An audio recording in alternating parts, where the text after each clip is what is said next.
Oh hey gents, this is Noah from Noah's Archetypes, and today I just wanted to make this video with a friend of mine known as Marshall to say thank you to Kazuki Takahashi for this manga anime card game that he created, and we just want to talk a little bit about what it meant to us for him to have created this, and this is just to honor him for what he has done. And obviously he's just one man, he could never have known how big this has impacted the rest of us, but we still have to say thank you, because without him we would not have the friends that we have, we would have not have the careers, the life that we are living.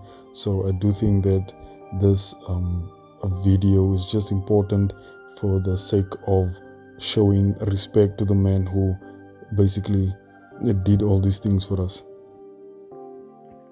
Greetings, viewers.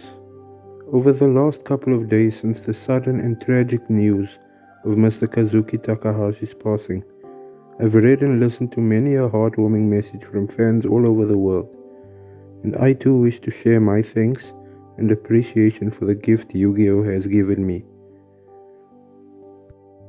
One of the reasons that this video took so long to make was due to the fact that I couldn't deal with the hearing of his passing, as this was a big shock to me, seeing as he did in fact shape my childhood. It really did feel like a part of my childhood was just rubbed away, and for no reason.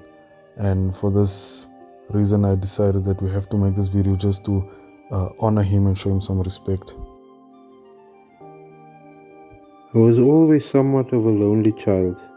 I didn't have many friends my age, and the friends I had at the time each had their own little circles I didn't have much in common with.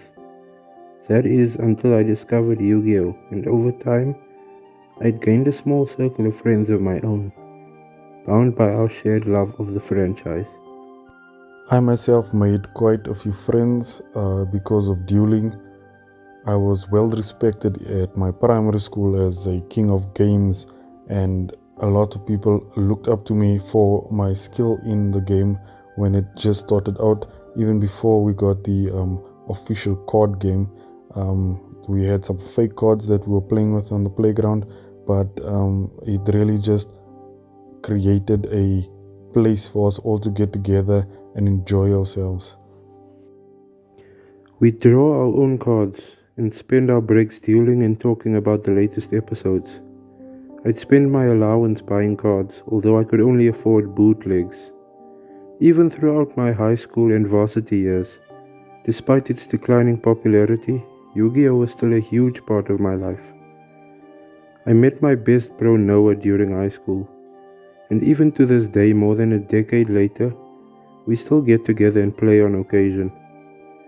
Though we've parted ways with our other friends and we've all moved on to new chapters in our lives, the memories and bonds we forged thanks to Yu-Gi-Oh! Is something we will cherish for the rest of our lives. We will forever be bound by something you can show but can't see. In high school, we were expected to stop playing Yu-Gi-Oh! As we had reached a certain age, and we were expected to stop playing childish games. But it was in high school that I met Marshall, and a beautiful friendship started through that.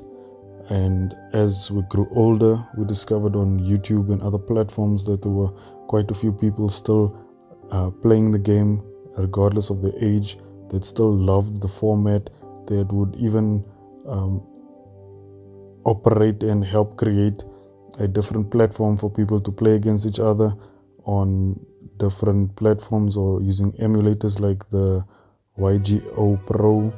And it just allowed for the game to grow and for people to keep playing and enjoying their hobbies without having to worry about what other people think of them.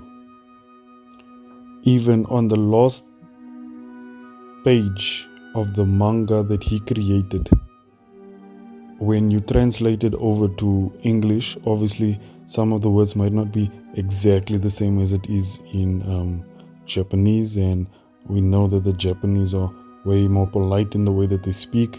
But in the translation itself, he starts off by saying, "I borrowed this last page to say thank you to you guys." And for me, that is just so incredible that even though this is his anime and this is how he ends the whole show, he still felt that he wants to borrow, even though he actually deserved to take that last page. He still put it in as, I'm borrowing this last page so that I can thank all of you for being a part of this. So I really feel like they should find a way to honor him, because this was not a man that was too proud and standing out feeling like he owns everything or he's owed certain things. He really just felt like he was doing the most that he could for us, and he was grateful for what we have done for him. And for that reason, he extended the Yu-Gi-Oh anime or the Yu-Gi-Oh universe. And so I have to be really thankful for all that he's done for us, because without him, this card game would not have existed. And even though we like to joke around about the first season of Yu-Gi-Oh, at that time he wasn't expecting it to become what it is, and so I'm just grateful we got a few cards out of it, even though it wasn't how the game was intended in the beginning. Like Attack the Moon became a real card because of how the anime actually happened. So I think that is one way that they could honor him, just by creating cards that match with what happened in the first season. We even got a Curse of Dragon that destroys field spells. So I think that was actually a great move by Konami, and I hope that they will continue to honor him by creating cards based on some of the manga things that we didn't get in the anime, and some of the things in the anime, maybe even the first season. But I really hope that they do show him the love and respect in these next few months to come. Mr. Takahashi once said his goal for creating the game was to connect people and foster friendships, and I believe he definitely succeeded. So thank you, Mr. Kazuki Takahashi. Go peacefully to thy rest, assured in the knowledge that the legacy you've left us with will live on through the millions of friendships fostered by your creation.